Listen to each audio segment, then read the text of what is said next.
So today we'll be talking about the good, bad, and everything everything in between community experience with AVs. My name is Gary McCarthy. I work for Aurora Innovations. I came to Aurora after a career in law enforcement after 25 and a half years. In my career, I primarily focused on traffic safety. I was a motorcycle officer for 8.5 years. I worked fatal collisions for 10 of those years. Drug recognition expert, HGN technician, also an instructor for that as well. So I spent a lot of my career focusing on a lot of the things that were mentioned this morning in the opening comments about fatal collisions, serious injury. What can we do to reduce that? At Aurora, I'm head of first responder policy. So I deal with fire, police, and EMS. How are police, first responders going to interact with AV vehicles? What are they going to do? What's their expectations? So we've been working across multiple disciplines since I've been at Aurora 2.5 years. So we'll give more feedback with these gentlemen and ladies and gentlemen up here. But what we're going to do is we're going to let them start with their introduction, who they are, where they come from, what they do now currently, and we'll start with Carol. Is it a brief introduction of who I am, or is it a spiel? Do what? You can do both. Okay, sorry. Thank you. Okay, my name is Carol Tyson. I am the Government Affairs Liaison for the Disability Rights Education and Defense Fund, and my pronouns are they, them.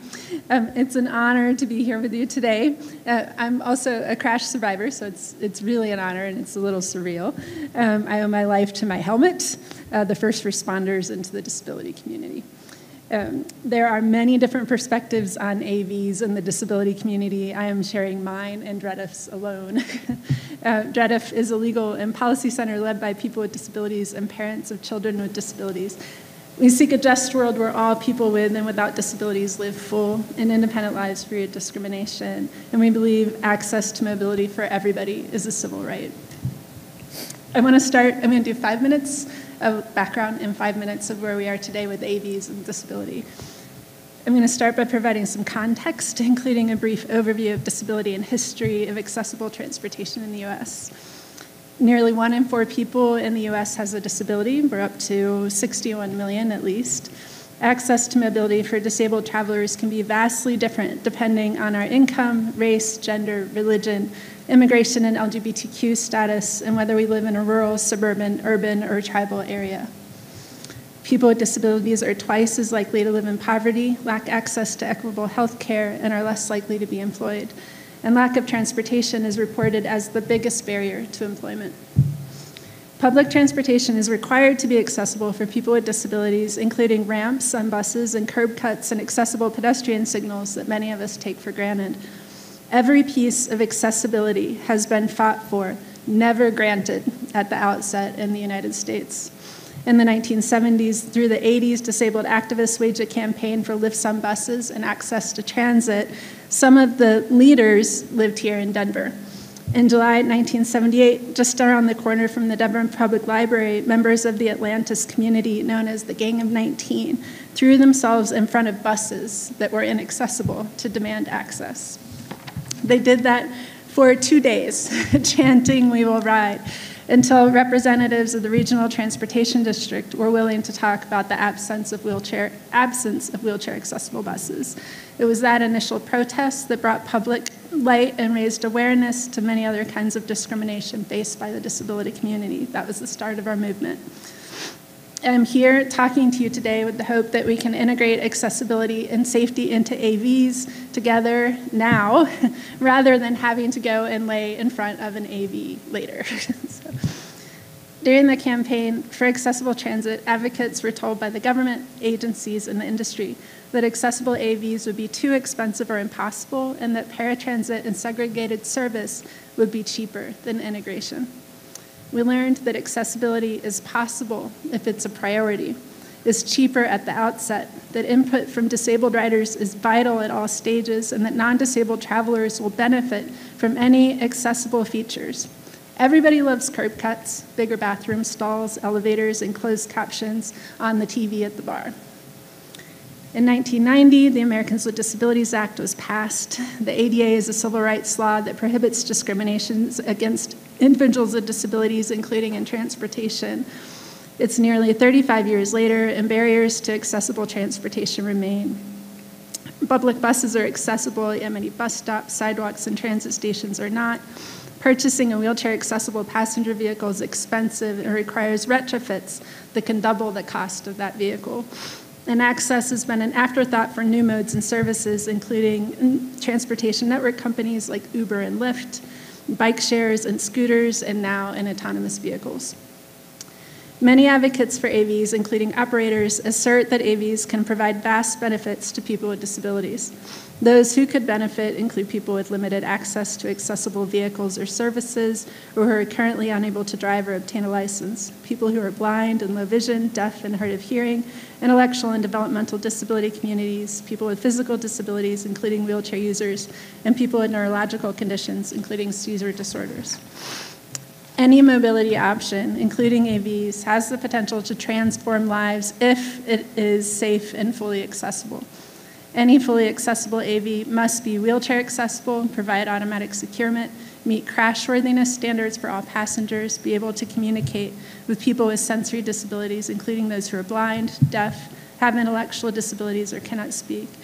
Communication is necessary during regular service and crucial in an emergency. The vehicle's algorithms must be able to detect people with all types of disabilities outside the vehicle, including wheelchair and service animal users, people with darker skin tones, and all genders. The surrounding sidewalks and infrastructure must also be accessible. Currently, there are limited fully accessible AVs in service. There are a few AV shuttle companies like May Mobility that are providing wheelchair accessible options, but no AV company operating commercial or taxi-like service has a fully accessible vehicle, nor have they shared timelines or plans to provide accessible service that I'm aware of. If you know it, please tell me. In California and on the Hill in Washington, D.C., DREDF and other disability advocates have pushed for accessibility requirements or timelines, but have been drowned out. DREDF is based in the Bay Area, where Cruise and Waymo have been operating. We have seen vehicles not pulling up to the curb for pickup and drop-off, in addition to all the horror stories that many people are aware of. We're also calling for certification that AVs be able to detect and appropriately respond to all types of people outside vehicles. Last month, the California Public Utility Commission granted Waymo authority to expand to highways in Los Angeles without accessibility requirements or certifications. We're concerned about vehicles detecting people, especially people with disabilities outside the vehicle, because research has shown that sometimes a vehicle might detect a wheelchair user and speed up instead of stopping. Those are the anecdotes that we have. There's a proposed state bill in California that would require AVs operating commercially to go through local authorization, including a certification process to ensure all AV services uphold federal and state disability rights laws and disability service provision training. But the AV industry has submitted a letter last week opposing the bill. A few disability organizations signed on, but there are fewer than they have in the past. Finally, last year, Congress held a hearing on self-driving vehicle legislation. 15 national disability organizations submitted a letter for the record calling for legislation that would lead to safe, accessible AV service, including continued research and standard setting by the National Highway Traffic Safety Administration and the U.S. Access Board. I encourage everybody to familiarize yourselves with disability advocate concerns and asks, and I truly believe that if we all work together, we can make it happen. Thank you. Bart, would you like to go next, please? Sure. I'm Captain Bart Teeter. I'm with the Texas Highway Patrol. I've been with the patrol for 25 and a half years now, going on 26. For 22 to 23 of that, I have been involved in the commercial vehicle enforcement realm of our operation. So that's my background. Started out as a young trooper, checking and weighing trucks. And as I've moved through the ranks within the agency, our goal has always remained the same, is to remove unsafe vehicles, unsafe drivers from the Texas highways. And of course, in a larger sense, with interstate traffic, removing unsafe drivers and vehicles from our nation's highways. And that remains our goal. Unfortunately, if you look at the data in Texas, we haven't done a great job on either the commercial crash side, when you look at injuries and fatalities and just numbers of crashes, or in the broader sense of traffic in general. We have a lot of crashes in Texas. You know, if you've ever spent much time with folks from Texas, you'll know that we're proud of being from Texas, and we'll tell you, things are bigger in Texas, and you know we're normally proud of that. But when it comes to our fatality crash rates, yeah, we're not proud of that number being big. You can, you know, when you look at commercial fatalities nationwide, Texas in 22, we had about 701 total commercial fatality crashes. That killed probably, you know, closer to 800 people. And if you go and look at the next two states behind us on the list, that would be California and Florida. Actually, I think it's Florida then California. You could add them together, and I think we're still leading the country in crashes. We've tried everything we can think of in the past to improve on that. We've added troopers, we've added overtime, we've added technology. Our DOT has added traffic lanes, or tried to add traffic lanes, and yet we still have, you know, a very serious problem with commercial vehicle crashes, particularly, and crashes in general in Texas. So again, I've been working on that problem for nearly 25 years now, and kind of feel like I'm getting my tail kicked at times. And so when I took my most recent position, and actually a little bit before that at our headquarters in Austin, I, by virtue of my position, became a member of the Texas Connected and Automated Vehicle Task Force, where we work with the other state agencies, with the industry, to work on plans, strategies to successfully integrate automated vehicles into our existing, traffic environment. And so we've been doing that for several years now. Texas passed our version of of an automated vehicle statute in 2017, and we've been working off that since. So we continue to work, and I look at this, as a traffic safety enforcement professional. Most of the crashes we work, I talked to Gary, and I've talked to Rob, and Gary's a second generation police officer. Talked to his dad, and how many fatality crashes have we worked where one or more of the drivers wasn't at fault? And the answer is not very many. There are those rare occasions where an equipment failure or an infrastructure failure contributes or is a causative factor in a crash.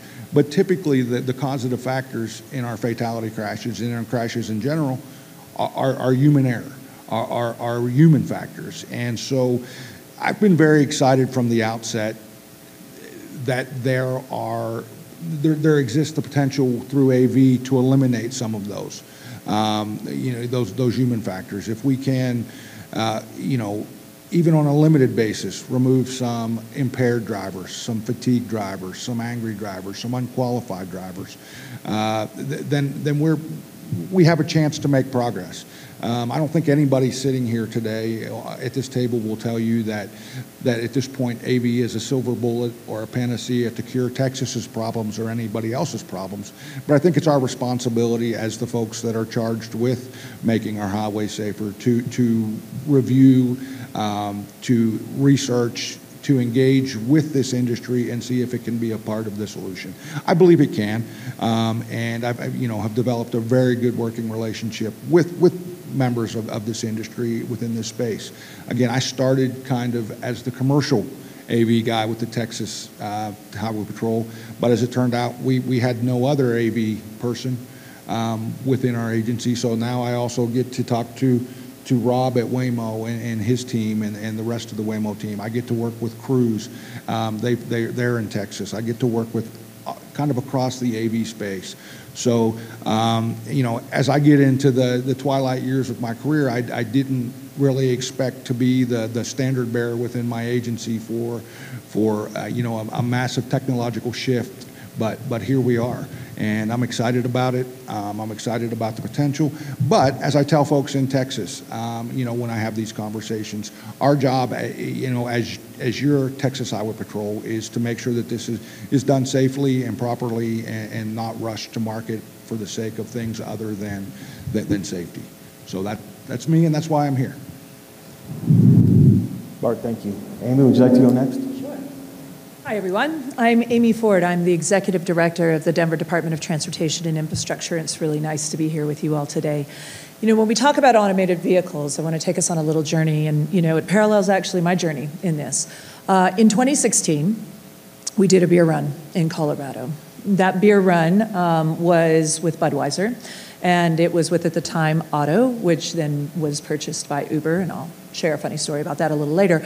But it had a case of beer starting in Fort Collins, which is north of Denver, and it went 100 miles down our I-25 corridor all the way down to Colorado Springs. And we joked that when it went on that run, it had not just the case of beer in the back of that truck, it had our careers, because had something gone wrong, I probably wouldn't be sitting here talking to you all today. The reason I bring that story up is because to this day, when I show people the video of the Otto, then Uber vehicle, and a driver who started the automation and then got into the sleeper cab as that vehicle went down the highway, still are shocked at what that technology is and what it could be and what it delivers. Now, we've obviously progressed quite a bit from those early days of 2016, and we've progressed past the hype, and we've progressed past the realities of sort of where they're going, both whether you're thinking about long haul and automation and short haul within cities and others. And I will make a quick comment about that story. When we sat there with Otto, and they had just formed in January and done a quick test run in Nevada, and then came to us and wanted to run something in the spring, I remember commenting, I was like, wow, you all have developed this really quickly, haven't you? Oh, yeah, created it from scratch right off the bat, and I think we all know where that tech landed, and our partners down here at the end of the table maybe lended a little bit to the technology that went into Otto / Uber at the time. But the reason I bring that up, again, is because as part of all of that, there were a lot of things that needed to go in play just to even do that demonstration. And at the time, there were a couple of things. Number one, we had no legislation at the time. So we chose to make the interpretation that the automated driving system was a driver per Colorado law. The following year, we officially changed the law to concur with that interpretation. But we also recognized that we as a state, which we are already starting, needed to be very ready for how to interact and engage with technology and where it was going. So at the time, I was at the Colorado Department of Transportation, and I formed our automated task force from a statewide perspective that included the DOT and our state patrol and others, and then worked with cities and such. When you continue sort of that journey and we think about where automation has gone, a large piece of that has been then in the federal side of it. And, sort of my journey continued with ITS America. ITS America, if you're not familiar, is a trade organization that's focused on the advancing of mobility through technology solutions and others that allow us to have a greener and safer and more sustainable and more equitable transportation system. Legislatively, we all know that while states have led the charge federally and with US DOT and others, that they have not.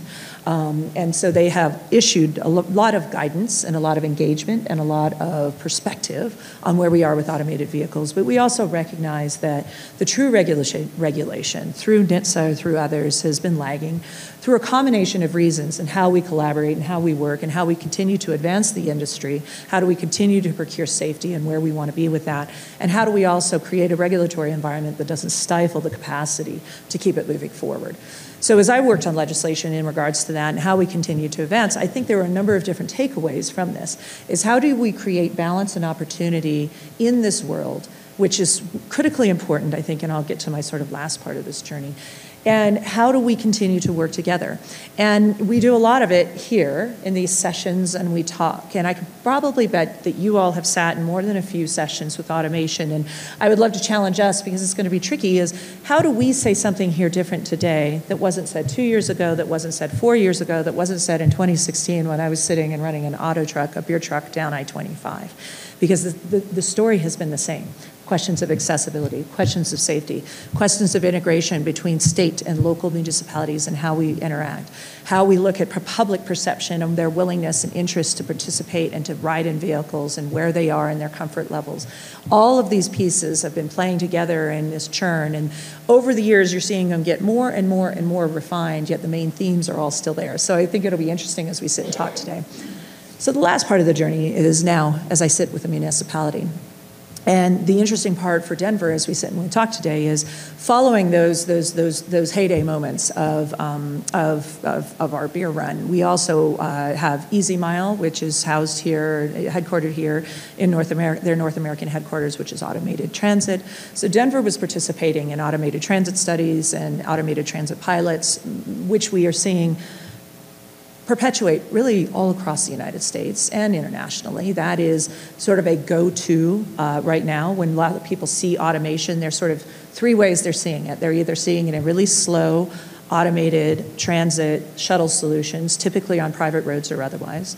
They're seeing it in the Waymos and the cruises, and a little less on cruise now, but the Waymos and the cruises of the world in what they're doing in city application. And then we're obviously seeing it on the long haul side in how we're handling trucking. And they're each progressing at different paces, and they're each having success and some unsuccesses, as we know, with sort of the market and how it consolidates, how we think about the public, how we interact, how we address legislative issues and otherwise in the politics of it.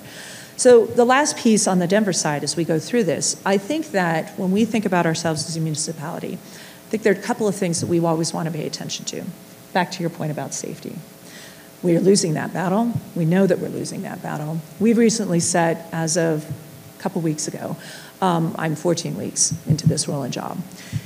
How do we reduce our fatalities by 50% in the next 2 years? A wildly ambitious goal that is carrying through our mayor's sort of ambition that's been carried in a variety of things, like how do I move 1,000 people indoors to address some of our homeless challenges and others. 50%, that's our goal. And I have asked our team and others who've been working on it now for several weeks, everything is on the table. And I mean everything. What is the thing that we are going to be solving for? Speed. Speed, speed, speed. We can solve for a lot of things when it comes to safety. It is speed. So the reason I bring that up as we go through when we do an evaluation of what we can do in our safety and how we address speed, whether it is automated speed enforcement and cameras, how I do different times of leading interval pedestrian timing on our signals, how do I think about on main corridors going through a city using transverse rumble strips that you see out at an urban and rural environment that slows people down as they come into a highway intersection. Can I put them into a corridor that slows people down as they come into our intersections? And as you can imagine, some of our traffic engineers like twitch a little bit when I make that comment, especially our CDOT partners. But I throw all of those out because we are going full court, and I should say that while the national championship is playing right now, full court press on how we are thinking about addressing speed. So when it comes to automation, I am a believer in automation addressing the issues of fatalities, but for that one issue, speed. When we think about how automated vehicles drive our corridors, when we think about how they manage our corridors, when we think about, and they're not perfect, we all know that, but they can address speed. Now, so could speed governors, but that's another discussion. But I bring it up because a couple last points. The sooner this technology moves, the better. The sooner that we start thinking about how it integrates into four-weather system cities like Denver, the better. I know a lot of studies and other things are happening in Michigan and elsewhere, and I guess I'll say to our Waymo partners and others, we would be open for business and love to chat with you, and I know that as you expand to LA, you get a lot of cities who say that. I think the conditions are ripe then for a city like ours to be ready for this. We have the legislative approach. We have the right mindset. We have the mobility innovation groups. We have past history and sort of how we think about automation. And for us, it would be singularly focused on how we're addressing some of these critical issues that we are facing in our community, which is losing lives. And so as I close it out and we have a great conversation today, I think what I'd love to hear from you all is sort of your perspectives as you guys are in cities or with states or with the private side and technologists and others who are bringing this to us. What would be use case studies and environments that also could help us, that we could implement, that would think about how we get to that ambitious goal to address some of these issues. And later we can talk about things like connectivity and data environments, and we'll get into it. So thank you. Thank you. I think it's kind of around, law enforcement officers, how many are in the room? When you hear beer run, did you think it was a truck hauling beer? You thought it was someone robbing a store, right? Taking a beer from 7-Eleven. Great points. And to reduce the fatal rate in the city of Denver by 50%, aggressive is to say that that's a big bite. Is to say the least. But you know what, I'll tell you, if we hit 40%, then by God, we've saved more lives. And that is what we have to be able to do. It can't be casual. Vision Zero can't just be here. Right. It has to be directed. And one thing that resonated with me is, could you imagine if we were able to do that to the 38 to 43,000 people we lose every year? If we could cut it in half, that'd be amazing. That's less next to kin notifications, which the three of us have done numerous times, and we don't have to do that. And thank you for that. Rob, would you like to end the opening? Yeah, thank you. Tough group to follow. I've got to tell you, it's a privilege to be here today with this panel to have this discussion. So thank you all for being here as well. A little bit about me. My name is Rob Patrick, and I lead the emergency response and first responder outreach team for Waymo. I've been doing that job for about the last 3 years, and I'll tell you a little bit more about Waymo in just a second. But my story, I think, is a little interesting, not unlike some of what we've heard here with Gary and others and Bart, in that, you know, I came from the California Highway Patrol. I did 32 years with the California Highway Patrol. I retired as a captain, ran our multidisciplinary accident investigation team, our investigative branch and commercial unit, many others.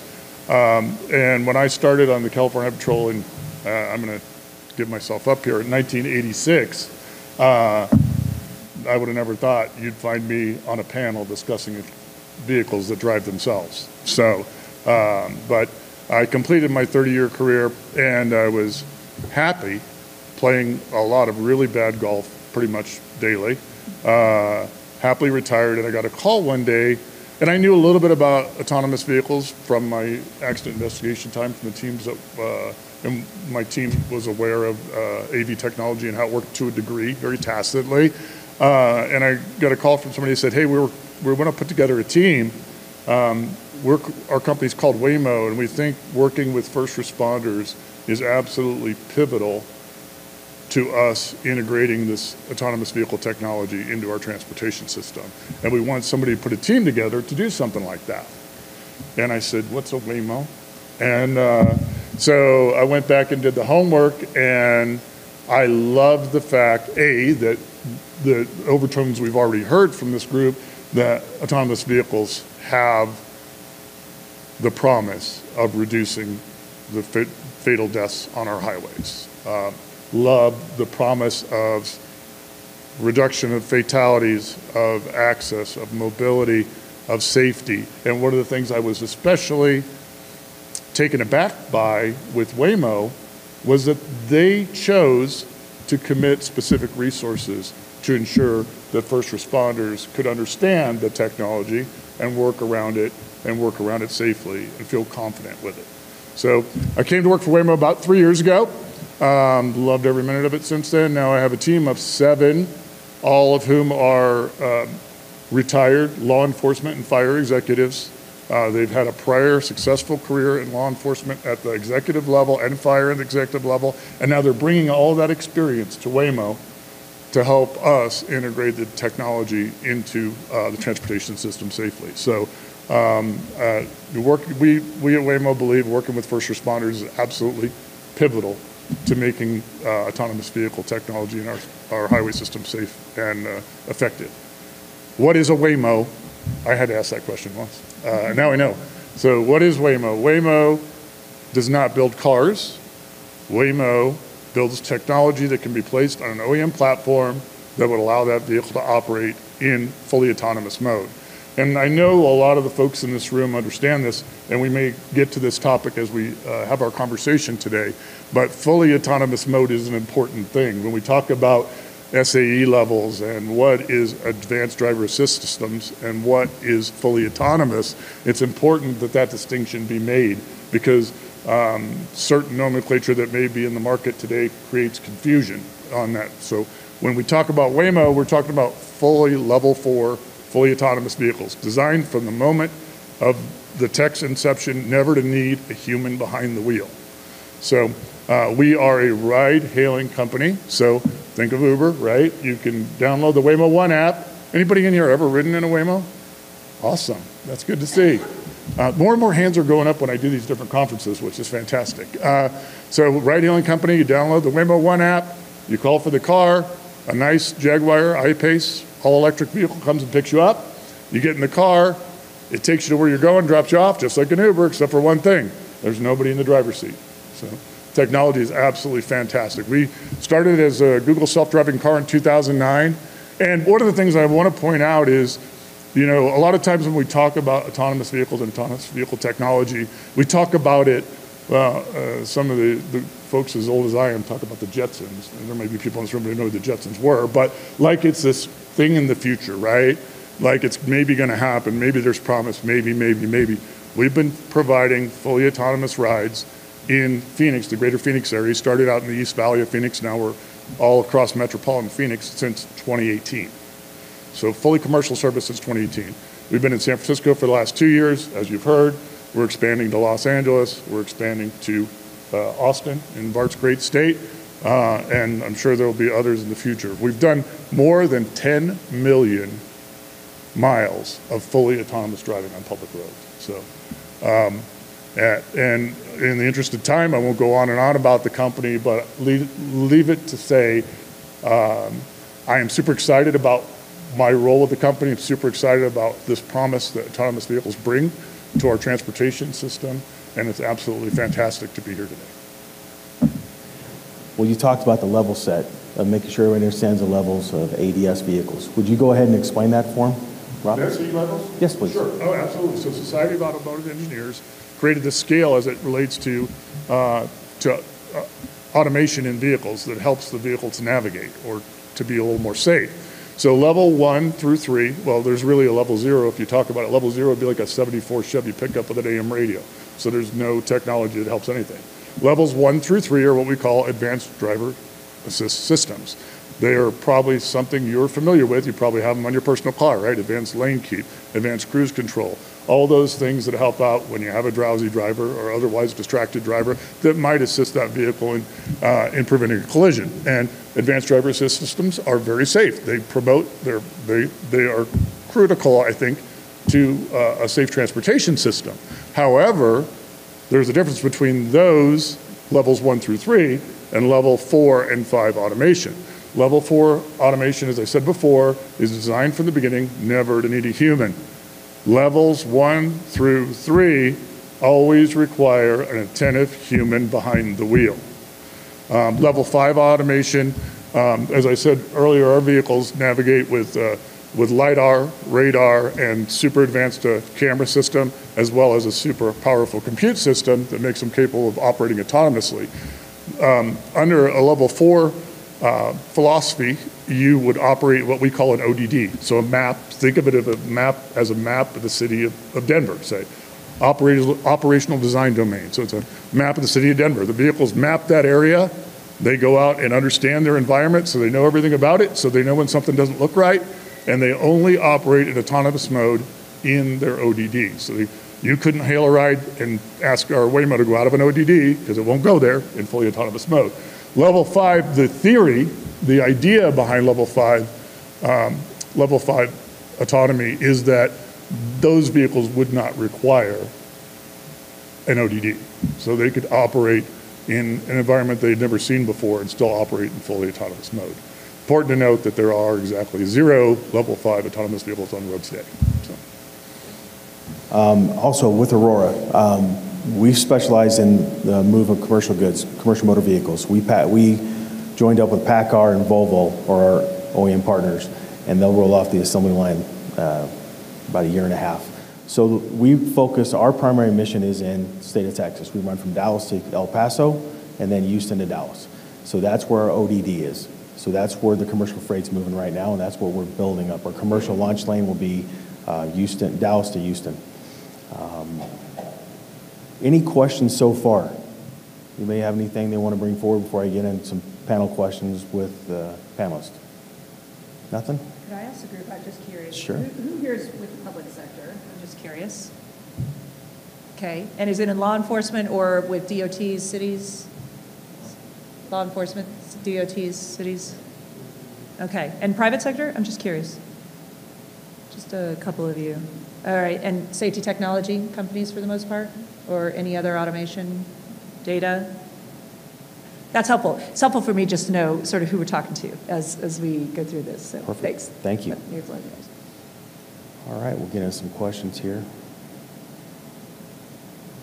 Bart, the Texas state statute is fairly permissive in regards to AV operations. Looking ahead to next year's legislative session in Texas, what changes to the statute may be considered, and how would that impact AV companies that are currently operating in Texas? That's a great question, Gary. Thanks. As you said, the current statute in the Texas Traffic Code essentially says that a automated driving system has to be able to operate by the rules of the road, has to have a video camera system running, and meet basically the federal motor vehicle safety standards that apply to it. So it very broad. There's nothing right now, as I tell people, nothing stopping an Aurora or a Kodiak from putting their technology on a Greyhound bus and running that up and down 45. There's nothing in stopping them from hauling explosives or flammable or corrosive loads of hazardous materials. We've seen self-restraint within the industry, right? They get what's at stake. So, restricting it to dry van kind of cargo on the freight side. Obviously, we have the ride hail side too. That some of those things don't apply to. But going forward, the questions that I'm getting asked by legislatures, both on the Texas House and Senate side, are, questions about a potential registration system and what does that look like? And really, within Texas, who owns that? Is that a DMV function? Is that a Texas DOT function? Does Texas DPS have a piece of that pie? The answer is probably all of us, but we don't know who the parent agency of AV regulation will end up being at this point. But I do anticipate that will happen. On the Senate side, one of the big questions we're getting is reporting mechanisms for incidents, and a lot of this is driven by our experience in Austin last year on the ride-hailing side. We have Waymo in Texas, in Austin right now. They're not commercial yet. They're still finishing up the, getting ready to go commercial. But I expect that pretty soon. But we did have a competitor commercialized in Austin for a period last year, and there were some issues in that and majority, well, all of them really were blocking incidents. We worked a few crashes. All of the crashes involving an automated robotaxi that I have been aware of in Austin, causative factors were not assigned to the automated driver. It was somebody ran a red light and hit them, or didn't stop and hit them. So we haven't had that problem, but we have had and it's really hard to quantify, and that's why we need a better reporting system of, if we have a blocking incident on West Campus in Austin, Texas, and we get 400 phone calls, that's still just one incident, right? But it looks like there's 400 complaints in a system if the system isn't right. So I think as part of the registration system we're going to we're going to build some kind of reporting mechanism, and we're having discussions on what that looks like right now. Of course, if there's a permitting system and we set requirements, I don't think it's going to be a high hurdle for the companies that already exist to obtain a permit. There may be, particularly on the freight side, you are already registered with Texas DMV as a motor carrier, so you've already proven up your insurance. You've already provided a list of power units that you operate within the state. So that's already there. It's just a matter of getting that information to all the right people. There may be some more requirements placed on our ride-hailing services. So we just don't know yet. The issue becomes if we get into the business of issuing permits and now giving permission to operate within Texas, you know, the flip side of that coin is if we give it, we can take it away, right? And I think that's a concern. And one of the conversations that I'm having with our legislative staff in Texas is that I think we need a framework for that going in. It needs to be defined. If X happens, then we take this action. If Y happens, for instance, in Texas, if I, as a licensed Texas driver, if I am adjudicated to have committed 4 moving violations in a year or 7 within a 2-year period, the state of Texas can and will suspend my license for 90 days until you kind of give me a timeout. Do we need a similar factor or similar program in Texas? And what does that look like? And not just moving violations, but blocking incidents and whatever else may happen. But I think it's only fair to regulators, to enforcement, and to our operators within Texas to try to delineate what happens at certain points in Texas. So that's what we're working on, Gary. I believe the law, the statute will change. It will become probably, there'll be some more requirements. I don't know if I would say more restrictive, but I do believe there will be some more requirements placed on automated vehicle developers and operators. You know, our big goal is, again, I think we talked about, I think Amy spoke about balance. At the end of the day, the reason you're testing in Texas is because you feel like you can test without too much government regulation and interference. We have a much different regulatory philosophy than, say, California. And what works for us may not work for California. But if we regulate to the point that we're similar to that regulatory, you know, regime or paradigm, then we've lost what makes us Texas. And thus far, we just simply have not had the crashes or the injuries or the fatalities, in my mind, to say we need to get to that level. Of course, you know, Rob spoke proudly of their 10 million miles. For those in here in research, in academia, in enforcement and regulations, we know that in traffic safety, we measure these types of things in 100 million mile increments. And so certainly as we get to the 100 million miles or multiple 100 million mile increments within the AV communities, we may see different trends. And so one of the things I'm asking you or encouraging in Texas is not so much hard statute, but rulemaking authority to one or more regulatory agencies, whether it's Texas DPS, Texas DMV, whoever, that as the environment changes on the ground, we can write rules that make sense as it goes and not be trapped in the middle of a legislative cycle with a bad statute that we can't fix until, you know, 18 or 24 months from now because of the way our legislative cycle works in Texas. So lots going on. It's going to be an exciting time. Thanks for the question. Thank you. Carol, what actions can audience members take to ensure AVs are accessible and safe for the people with disabilities? So, building off of what I said before, if you hear someone say AV service will be good for disabled travelers, please ask them how and when. Ask if the vehicle would be accessible and for whom. Ask if there is securement for all the passengers, so seatbelts. And if the car can detect all types, not the car, the software, the algorithm, can detect all types of pedestrians and other road users, if that has been tested, if that is being shared publicly or with the state or any sort of official.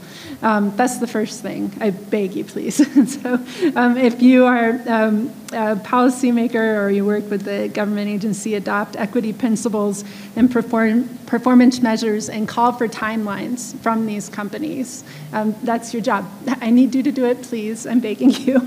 And for AV companies, government officials, agencies, and first responders, engage with and listen to your local disability and underserved communities. This was happening a lot in the early years, 2016, 2018, 2019, and then lots of factors, right? Probably COVID is a big one. It just stopped.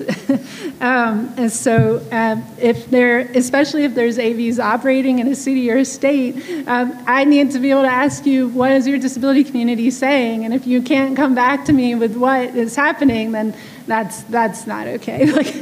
We're just used so much as a talking point about how great these are. You need to be talking to the disability community and make sure that they're going to work for those riders, and figure out how the disability community remains engaged through the process, not just a one and done, but like, this is how it's working for us now. This is how they're safe or accessible or not, or this is where we need more service, or it's great the car can get me there, but the sidewalk's not accessible, so it's not actually doing me any good. Like those kind of things. And then just building off of what was shared, I think we hear a lot the words innovation and opportunity when we talk about any sort of sexy transportation mode, including autonomous vehicles and disruption. And I think it's really important to apply those two words to what was just said about rulemaking and policy. And yes, we want to have innovation and opportunity, and I promise I don't want any more fatalities. I don't want anybody like me to join the disability community. But we have to be able to innovate and find ways to make sure that these kind of technologies are going to work for everybody, that it's going to be safe, that it's going to be accessible, that it's actually going to provide solutions to real world problems, like thinking about how much transportation contributes to pollution, right? Like how are we? Let's innovate and let's pull that all together. So we need all the levels to have authority. We need local policymakers to be able to try new things, and state and federal. And I think we are already seeing, we're in the middle of seeing that push and pull between local and state and federal. And then and know that what some disability community concerns are in state bills, including things like private right of action, and will we be able to sue if there's discrimination for a disabled rider, or disability discrimination. I think it is highly likely you could see a vehicle be programmed to not accept a service animal, so that's not outside of the realm. And know that right now the AI, this is, an AV uses algorithms, and algorithms and AI policy is really broad in the disability space. Like it impacts my community across, like in everything, in housing, and how many hours people get for their supports and services so that they can stay out of a nursing home and stay alive, and in criminal justice. Like we're seeing this across the board, and there's real harm happening right now. so I'm like, I am concerned for real reasons. So know that is there, and that when we are also weighing in at the federal level, there's lots of guidance happening that's being rolled out around what federal agencies, including the Department of Transportation, have to do with AI, and have to they have to write down, here are all of the ways we're using algorithms and AI, and they have to note where there are minimum practices for safety impacting and rights impacting AI, and that includes AVs. So just know these things. That's what I would ask. Thank you. Thank you. Well, you make a great point, and knowledge is power. Understanding, and again, it's from the opening session today. It's the holistic approach, right? You've heard from most of the panelists that it's safety, it's working together, it's collaboration, it's partnership. When I started law enforcement, long after Rob did, anyway, but we had a direct focus on enforcement. Hey, if we had a high crash rate in an area, we'd go saturate with enforcement. And then once the numbers go down, we go to the next one, and then everything comes back. So we just keep leapfrogging and never really solve the problem. But now you're working with people across different platforms and different communities that want to do the same thing. Now you're starting to see numbers, you're starting to see groups come together and get that holistic approach of what we've been talking about. So thank you for that. And my dad actually was a motorcycle officer for the city of Phoenix and crashed, and he was in a wheelchair. And so he really couldn't get around anymore because he had an outside lift for his wheelchair. Well, it was too hard for my mom, so he got a new Toyota Sienna where he can pull in. Totally changed his life. Now he's out. Hey, I took your mom out to dinner last night. He was so excited because he got his life back, right? So when you talk about that, that's what resonates with me. So thank you for that. All right, Amy. We've heard from Bart regarding legislation and changes in Texas. What are key items that you feel that Colorado should be looking at regarding AVs at the state and municipal level? You know, I'm not going to talk about legislation because I think that is something that is constantly moving and evolving just a little bit. What I'm going to talk about is sort of the preparation, if you will, again, from the public sector perspective. And again, the intentionality of the automated technologies is that it can operate on its own. That it's, you know, I'll never forget, actually, you know, back in that 2016 era, we had the founder of Cruise. He joined us at a panel discussion with the U.S. Secretary of Transportation at the time here in Colorado, and we were having a conversation, and someone asked him, the secretary actually asked him, he said, "What, John, what is it that we should do to support you?" And he goes, "Nothing, stay out of my way," which is actually pretty consistent with him, personality-wise, and he didn't change much in the 10 years from then. But it was an interesting observation, and we had that same conversation when we were at the DOT with our automated technology partners and others, asking what it was that we could do. And you hear this story all the time, DOTs and others, and say, could we prepare our roadways differently? Are there different dynamics that we could be looking at? How do we prepare our streets? And the short of it, as much and as interested as the public sector is in participating in that, the reality is the technology is fairly self-contained, right? But it is self-contained in and of itself. And this is where I'm going to sort of pivot a little bit to concepts of connected technologies as well as digital infrastructure. And I think that a big piece of where we need to be continuing to move is how do we create a holistic connected system that allows vehicles to talk to each other, to create data exchange environments that allow people to understand that the ecosystem lives beyond what we can see on camera or LiDAR or radar systems with the vehicles itself, the interaction with the hard-built infrastructure such as the traffic signals and others, and how we do the integration of the connected vehicle technologies and data exchange into vehicles such that you can create an ecosystem of this and create an ecosystem of this. Because I think that will actually advance and continue to move where we're going. Now, I say this, and a lot of people talk about this, but within an OEM environment right now, the connected vehicle technologists are here, and the automated vehicle technologists are here in their respective silos. Not one yet has started to be JS 2735 data technology standards that are also connected vehicle standards. Not one automated system, not that I'm aware of, I don't think Waymo's doing it, or Aurora, has yet to integrate those kinds of connected digital information, which tells you if a vehicle up ahead is hard braked, or it tells you if someone's blown a tire, or if it tells you if people's tires are slipping because the road is icy, or if it tells you about conditions in the road, or does integration of what's happening on the traffic light timing. So this V2V, vehicle to vehicle, and vehicle to infrastructure, V2I, level of communications is missing from this discussion. So I think that's critically important. And I actually think that if I could make my plea on this to go along with yours, which I think are completely right on, is how do we continue to ask our OEM partners and others to create a better integration of what connected vehicle technologies and automation should be looking at. In 2016, I was talking about this. I talked with the folks in Ford, for instance, who were having this. I said, tell me, have you guys gotten together yet? Nope. And so that's one piece of it. The secondary piece of it then is what does a municipality and others do in that kind of environment? And this is again back to the digital infrastructure. So yes, we can go in and we can stripe our stripes so that they're bigger so there's visibility. We can switch from a 4-inch standard to a 6-inch standard. We can do some of the hard infrastructure, physical infrastructure kinds of pieces.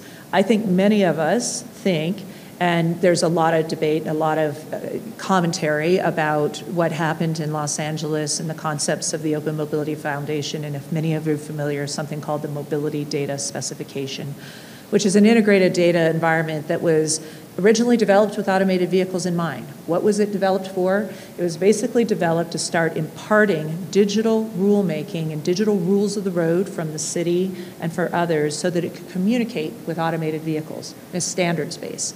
It got deployed first in scooters, which was really more of a revelatory piece back from the scooters, sharing data in using that MDS standard saying, Here I am, this is where the vehicle is, this is what it's doing, hey, it's offline, et cetera, et cetera. Why do I bring that up? And it was a big debate. It was hotly contested. It was fought in the courts and others.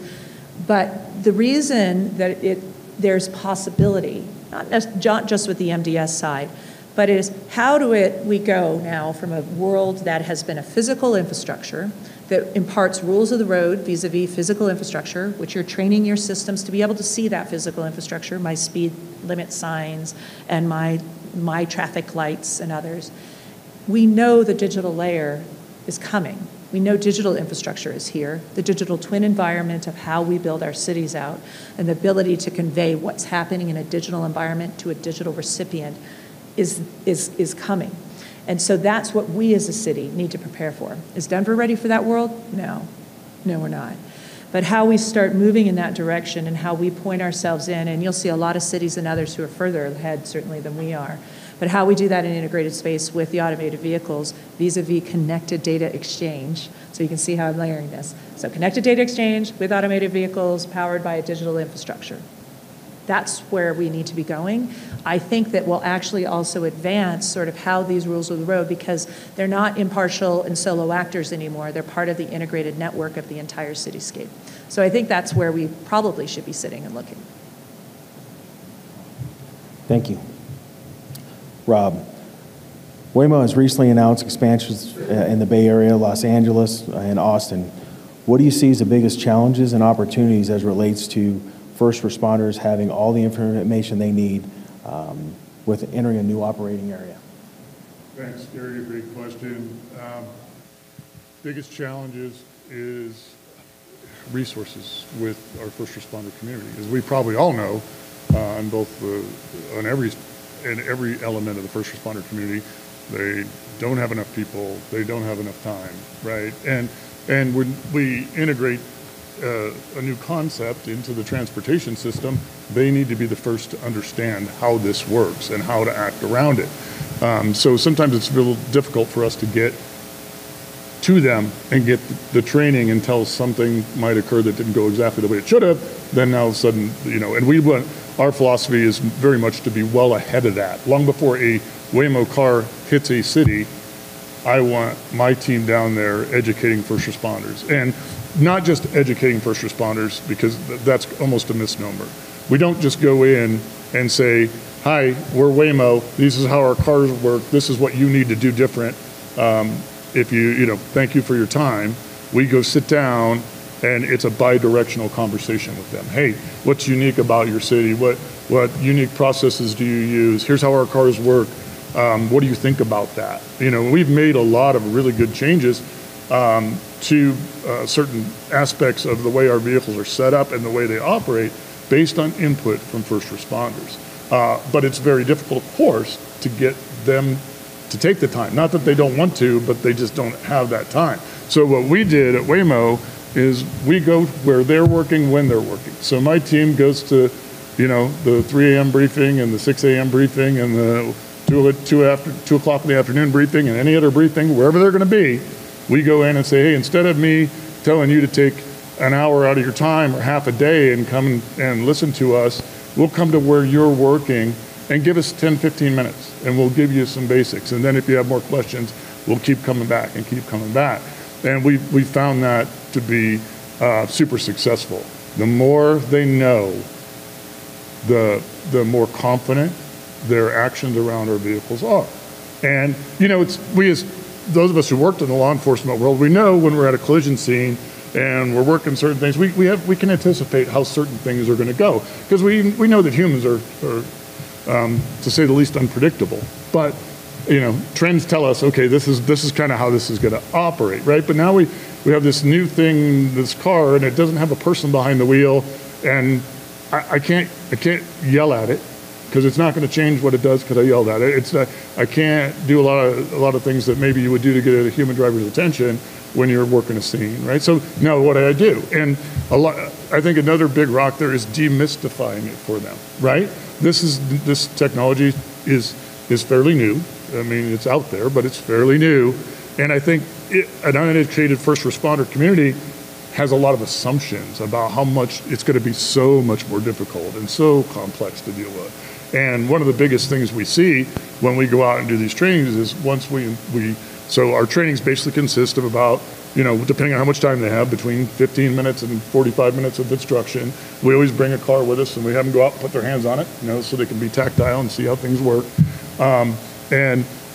You see a light bulb come on just after an hour or so of training, where they're like, okay, this isn't this really, Star Trek-y kind of, I understand how this all integrates. I understand how it all works. Now I know how to deal with it, We may talk about it a little further in the conversation, but, I'm sure we've all heard some things in the paper about first responders and their interactions with autonomous vehicles. What I see from my perspective in many of those cases is if that first responder had just had a little bit more information about what they were dealing with at the time, that whole situation could have been alleviated. So those are the challenges. And, one of the other things I'll say, when I first started doing this job, I thought, I know the law enforcement folks in the room probably won't believe this, but the law enforcement community can tend to be rather cynical. So when I first started, I'm going to teach these guys about technology. Are you kidding me? How's this going to work? What amazed me and what I think is so fantastic is it's not like that at all. Well, they've seen what we've seen. They've seen the outcomes of human error out there on the roadway. So they know down the road it's going to make their job much easier, right? And they're just super excited about the tech and how it works. And, that person who's sitting in the back of the room during a class when you first start, arms folded and have it, right? Is that same one 45 minutes later when you're all done with your instruction and you say, hey guys, we're done, you guys can take off. Well, hey, I just have a few more questions if you have a minute, which I love. It makes me smile like you can't believe it. It's awesome. But yeah, so those, the big thing is just, it's like any new thing. I dated myself earlier, I'll try it one more time. So I remember when law enforcement first found out that they were gonna have to go from handwriting reports to using a computer. And every one of them said, we don't have time for that. That will never work. It's ridiculous. How am I ever going to learn this? It's the dumbest thing ever. And in today's law enforcement environment, if the computer goes down, now what do we do? How am I going to write a report? How do I get any information? How does this work? So yeah, I mean, it's fun to see. It's fun to see the reaction when they understand how to operate around the technology and work with it, effectively.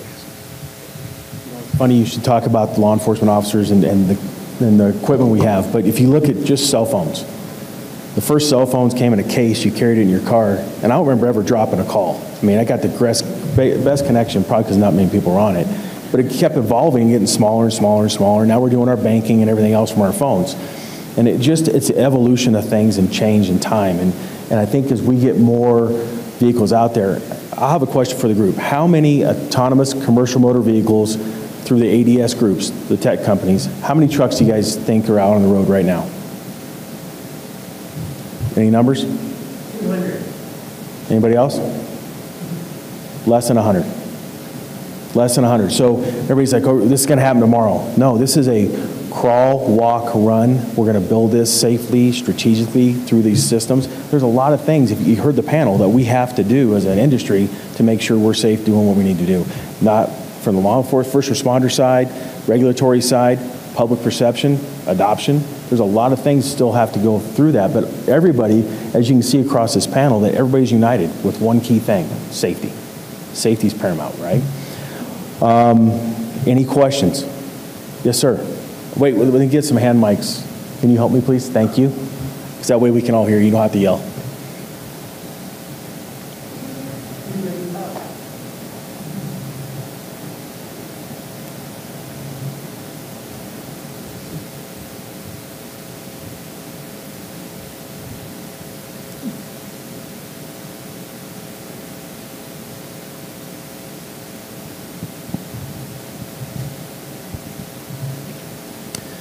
Hello, my name is Anthony Hunter. I work for Arkansas DOT. Firstly, thank you all for your time today. It was really informative. So I come from a relatively rural state where it's kind of a challenge to build trust in communities, especially around new innovation and technology. I love the idea of connected vehicles, but how do we build that trust in the community to let everyone know like their data and privacy are going to be secure? And in the same vein, like how do we approach, another concern I've heard about is how does the algorithm deal with like ethical decision making and that type of thing? So, great question, thank you. Relative to trust as it surrounds data, I mean, we take that personal privacy very seriously. And we have a whole regime of policies as it relates to how we keep the data, how long we keep the data, to ensure that personal privacy is protected. So we, not unlike the answer for the first responder side, the important thing is to work with the community and help them understand who we are, what we do, how we handle that data, give them that confidence through knowledge. Knowledge is power, right? So that's how we do it. We have an entire team, a public affairs team at Waymo that does just that. They work with the communities and answer those kind of questions. What was the second part of your question? I'm sorry, sir. Ethical decision making. Ethical decision making. That's an interesting. That would probably be a more appropriate question for our engineers. But what I can tell you is that the technology is going to examine a multitude of factors, more than the human mind could possibly process in a given second, and make that decision which is safest under the circumstances. I'm going to follow up. On both of them, you've hit on like two issues that, and I think at state and federal level, we are fighting. Like it is, it's ugly, but and fun if you like that kind of thing. But for the data and privacy, I mean that is what there's not a federal AV legislation in part because there's like back and forth on data and privacy and where does it go, and everybody falls into different camps. I am in favor of standards and requirements and legislation because I love hearing about all the great work you do. It is amazing. But you're one company. It's one company and there's so many. And that's why I like policy and legislation and standards, because I've worked with so many companies that have said, like, we're going to do these amazing things. And then we see the CEO or the leadership leave and it all gets shelved.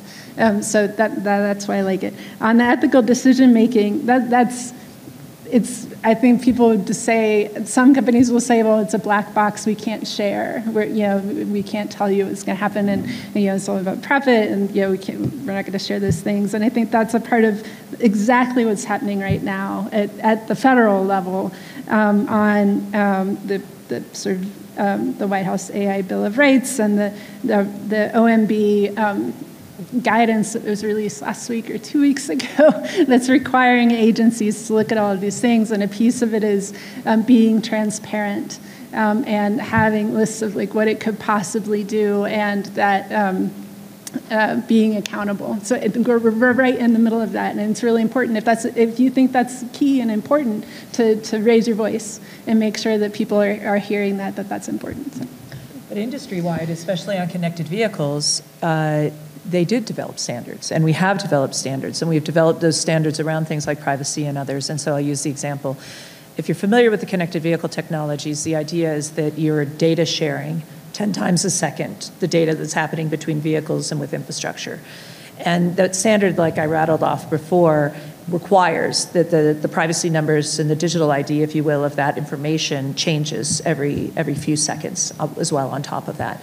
So it builds in that kind of privacy thing. So I don't know it's Joe's car who had a hard braking incident. I simply know that a car had a hard braking incident, and those digital signatures change.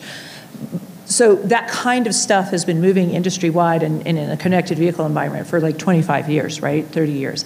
It hasn't translated in yet to sort of the relationship side on the automation, which is maybe it moves, maybe as we continue with it, different integration levels and others, that may continue also, whether it continues at a policy requirement level from a legislative side. But yeah, you're seeing some of it. It does happen. You do see existing examples of all of it. Hey, just a quick reminder, no videos, no pictures. This will all be published once we release the recording. So any other questions? I saw a couple hands up.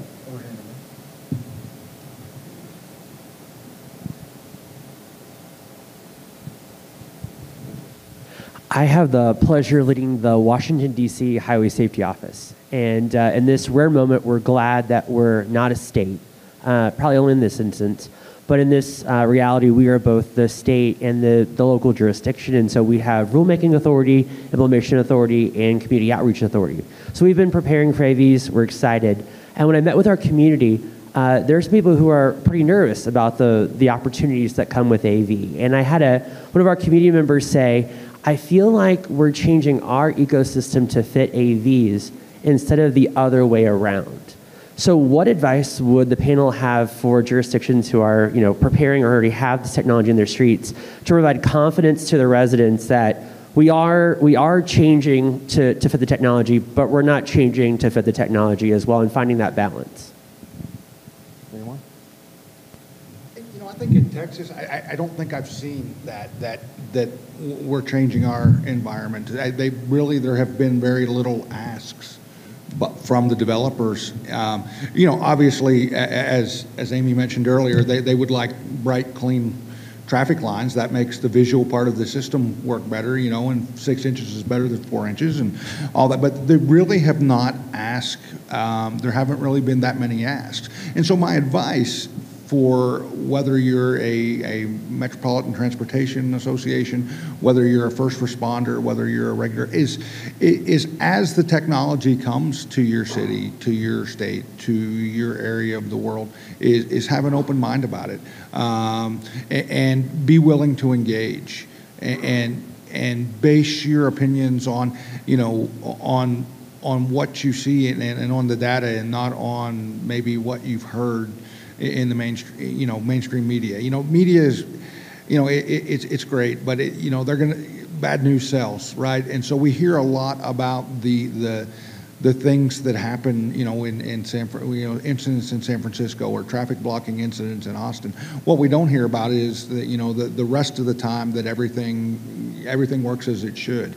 And I wish we could do more of that. But I would just say have an open mind. Gary talked about cops, and Rob talked about cops and how cynical we are. But every chance we've gotten to put a group of first responders through the training, like Rob is talking about, or training with Gary, it opens eyes, and they become believers. And that's a key part of this is, as we move closer and closer to removing drivers from large, 18-wheeled, 40-ton freight vehicles, is not just the first responder outreach, but we need to continue the community outreach, because typically what I've seen, as folks get to see the technology, and even better, get a ride in the technology, it's like, oh my goodness, this is magic, and we can make believers out of folks in a hurry. So just continued engagement, open mind, and base it on what you see and what the data says, and not what maybe a doomsday headline is telling you to believe. And if I could just add to that, I think it's incumbent upon the companies that are operating your city to make themselves available to answer those kinds of questions for your constituents as well. And I think transparency is the big piece to this. And we know that as vehicles are moving, and let's say they need to stop and they need to pull over, are they on a street that has room for them even to pull over, right? There are certain things like that. And as we go through this, and we mentioned the word ODD, the operational design domain, and how and where those ODDs are going, and sort of what streets people are on, and sort of what's the access. Those are some of the infrastructure elements in it. In DC, you have narrow streets, tight parking elements, et cetera.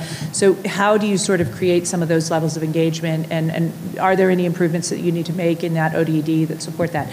I think typically you don't see a lot of it, because again, I mentioned before, they're solo actors, but there are some of them. And like I said, it's just sort of access. I mean, let's take the difficult accident that happened in San Francisco. That vehicle kept moving as it sort of caught the person who had been knocked over onto the ground and didn't quite see him, and then kept moving. And it kept moving because it was trying to get pulled over, right? So it just kept going down the road and eventually pulling him, sort of, give or take. because it was looking for a safe space to do that. And so as you get into those kinds of environments, sort of those are some of the discussions that I think are really important. But then again, how do you daylight that to the public? And then who pays for some of those improvements? Hey, do you create different corrals? Do you do different things? And so I think that those are still considerations that you have to have and talk about. One of the things that I like, I jump back in for a minute, is I tell first responder groups, but this applies to the general public as well, is we have to begin determining is the problem we're dealing with an AV problem, or is it just a traffic problem? For instance, I was in San Francisco last year and sitting on a sidewalk eating a taco and drinking a beer with my California counterparts. And, one of the complaints you get is that the Waymos and the cruises will stop in traffic and discharge passengers, and they get tons of complaints on that. Well, I sat there and watched as the Ubers and Lyft stopped in traffic and discharged passengers, and nobody batted an eye. But as soon as it's an automated vehicle, we're going to lose our minds. There's no more room for the automated vehicle on the curb than there is for the human-driven vehicle, and so that's a problem, right? It's a problem, but it's not an AV problem. People ask me all the time, well, what's going to happen, Bart, when the computer quits and that vehicle stops in the middle of the road? I'm going to call a tow truck, and we're going to drag it out of the middle of the road, just like we do when the driveline on a human-driven truck breaks. We're going to solve the problem, and so we have to differentiate. Is this really an automated vehicle problem, or is this just a traffic problem that people have heightened awareness of because an AV is involved? The cruise accident, I talked to my counterparts in California about that, and it was tragic, and and you hate to hear those things, but there's zero doubt that the initial crash was not Cruise's fault. That was a human-driven vehicle that caused that incident. The dragging of the pedestrian for 20 feet as the cruise tried to find a safe parking space, that made it much, much worse. And so as I talked to them, the folks from out there said, well, and not from the California Highway Patrol, but from other regulatory agencies, a human driver would have never done that. And I'm like, what? Yeah, I don't know about that. You didn't spend much time around human drivers, apparently, right? I've been working these crashes for years, and we do incredibly stupid things. We would hope that the cruise would have done better, and it did not. But I promise you, not only did Cruise learn from that incident and will not do that again, but I guarantee Waymo and Aurora and Kodiak and Torque and Zeus, everybody probably said, what would our AI, what would our mechanical learning have done in that point? What would our driving system? And I think the industry has learned from that. And again, it's tragic. And the big problem is, there was a perception of a lack of transparency about that portion of that crash in California. It had just all been pushed out immediately. It might have blown over. That was not the only serious vehicle injury crash in San Francisco that day, but it's the one we're still talking about months and months later because of the new technology, and then again, I think probably a little lack of transparency. And Cruise has owned that, and they're trying to move on, but it's going to take a while for them to back over here to regain that public trust. Yep. So I want to jump in and just bring in some policy elements on the cruise issue.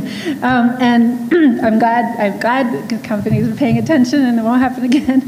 But if the woman, and I don't actually know if she had the app downloaded or not, but if she had, was she able to sue?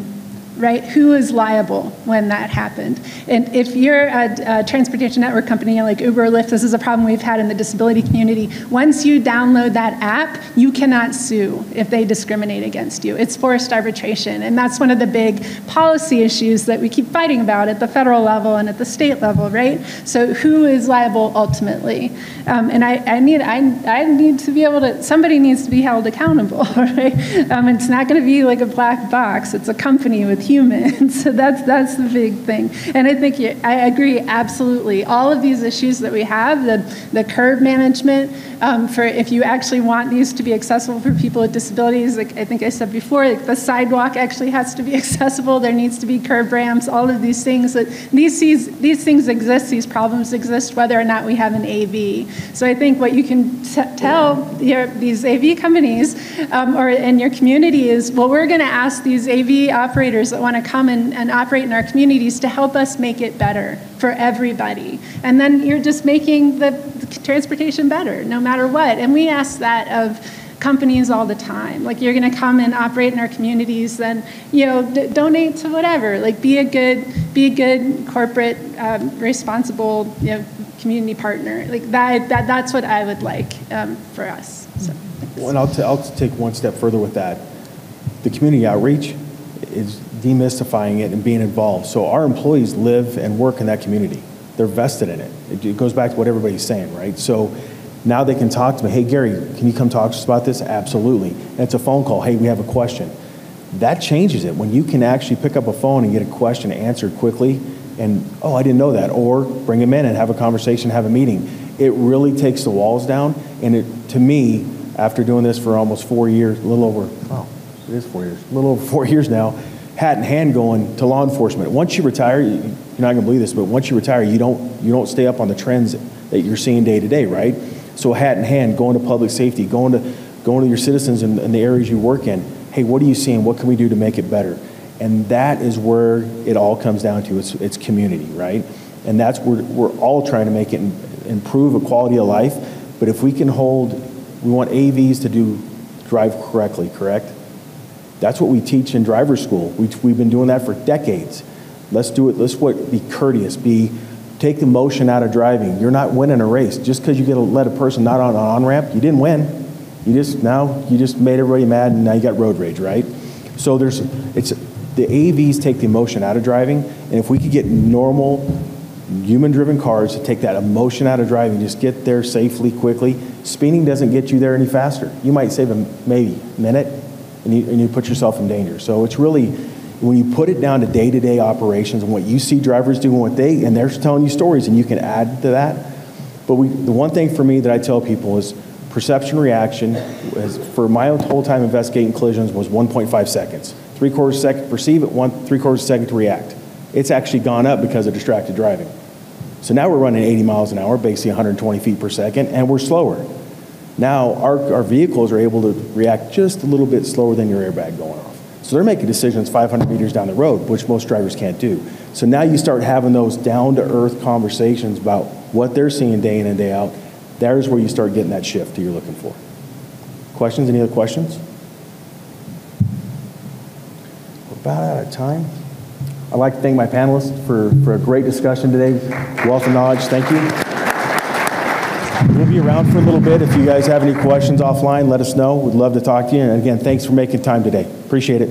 Yeah, if you have more questions, please don't hesitate to ask. Absolutely. Enjoy the conference, everybody.